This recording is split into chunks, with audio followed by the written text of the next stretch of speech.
G'day everybody, it's Danny from Board Game Sanctuary. Reviving Kathmandu is a set collection auction bidding game which is all centered around rebuilding the city of Kathmandu after the 2015 earthquakes. Each game that's backed, $1 from those proceeds will go to help rebuild schools in Nepal. A lot of people have been asking about the solo mode, and today in this video we're going to go through the solo mode and see whether it's something that might pique your interest.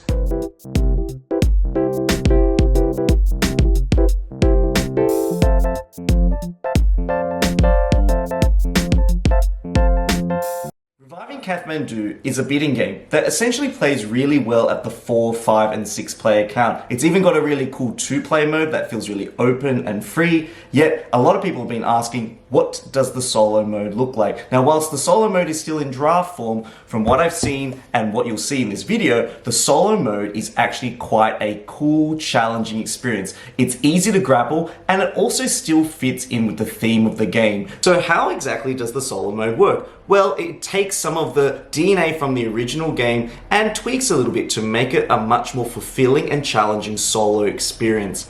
Now, the first thing that you'll notice is that you'll be playing as the purple player, and all of the other player coins actually go into a bag, and then you draw those coins out based on the direction in which the debris is placed each round. So I used a D4 in my game, but I know in the final version of the game, there's going to be a set of 4 cards that says north, south, east, west, and depending on which card comes up, that will tell you where to place those coins. Now, the coin values themselves that are in the bag don't represent anything. It's actually the physicality of placing those coins that actually matters. So if I have 1 blue, 1 yellow, 1 red coin on a particular space, that's a bid of 3 that's blocking that particular area. So what you're going to be doing round to round is using your 5 set of bidding coins, and you're going to try and buy cards based on how the debris is spread out across the actual main board. So if you want 2 cards that are in the horizontal section, you'll need to pay a bidding coin that's going to outbid the current amount of debris coins that are actually sitting there.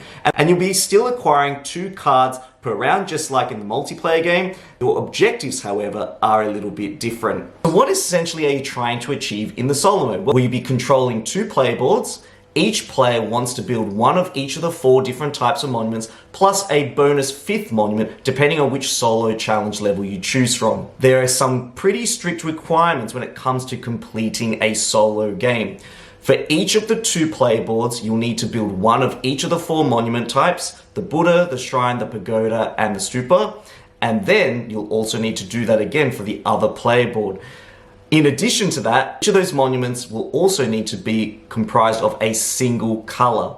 Not only that, each player board, you'll only be able to build a monument of a particular color once, which is represented by these 5 leftover cubes on the scoring track. And each time you build a monument of a color, you'll place that scoring cube onto the monument to say that you've used that color up, which means that if you build a blue Buddha on one player board, you will not be able to build in blue for the rest of the game for that particular player. You'll still be able to build in blue on the other player board, but not on the one where you've already done it. So that adds for some really weighted decision. Not only are you trying to build one of each type of monument plus a 5th monument, not only are you also building each monument one of each color, you're also trying to match the objective cards that each of the 2 player boards have. So the layered depth of the solo puzzle is quite specific. And so the decisions that you're going to make are going to be super important. Which cards you're going to bid for in the actual market area are going to be so crucially important, because if you miss out on one particular color of a monument piece that you really need, you might not see that piece again.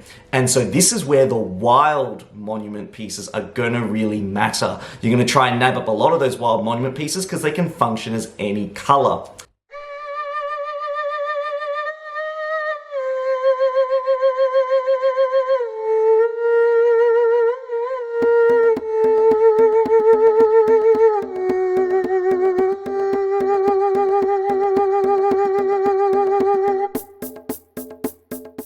Thinking, well, if the game is an auctioning game, which usually caters best at multiple players, how does the auctioning feel in the solo mode? Well, the auctioning is actually quite a cool and randomized experience where you almost feel like you're trying to weave and duck around debris hills to try and get what you want. Each and every time you start a new turn, you're going to be drawing a direction card, which tells you where some new coins or debris are going to be placed out to block certain spaces on the board. If you place a purple bidding coin already out, there's no debris that's going to be able to be placed in that space. However, a really cool twist in the game, which kind of motivates and I guess churns the game along, is that whenever you complete a monument of a single color, you'll get to return all of those colored coins back into the bag, clearing and reducing the cost of certain spaces that have already been filled up with debris. That kind of prevents a stacking effect from happening where you'd end up with, 6 coins on one and thereby not being able to outbid and get cards in that column or row. So every time you complete a structure, you're going to be able to move those colored coins back into the bag, cheapening everything around the play area. And that's really fun. Because it's like, oh man, there's so many blue coins out there right now. If I complete a blue pagoda or a blue stupa, I'll be able to remove those blue coins and thereby accessing cheaper cards on the later rounds. And if you're familiar with the original game based on the Kickstarter campaign, you'll notice that because you draft 2 cards, the remaining 2 cards usually goes in your discard pile. The remaining 2 cards that aren't picked in the auction actually go into a storage area, which also is on the main player mat. And that means those cards that you might have missed out on, you can still access in the next round. If you place your bidding coin in that 5 to 6 player zone, you'll still be able to get cards that you missed out on the previous round. So if you're thinking about the solo mode, I think the solo mode in Reviving Kathmandu is simple enough to grasp that you'll still get the same gratifying feeling as if you were playing the game at a multiplayer level. And that's what I look for in a solo mode. One that's easy to run, one that's easy to understand and learn, and one that emulates the multiplayer experience to a similar level. And I think if you're able to manage a simple solo mode that still has that rewarding and challenging element to it, then that's something that's going to really bring you back to the game.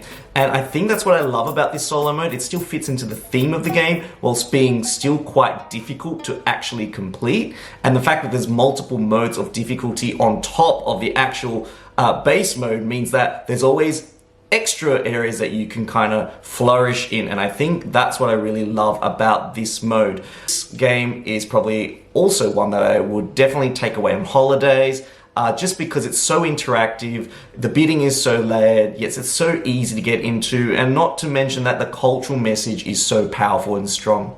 Now, if you found this video helpful, don't forget to like this video and subscribe to my channel for more wholesome board game content.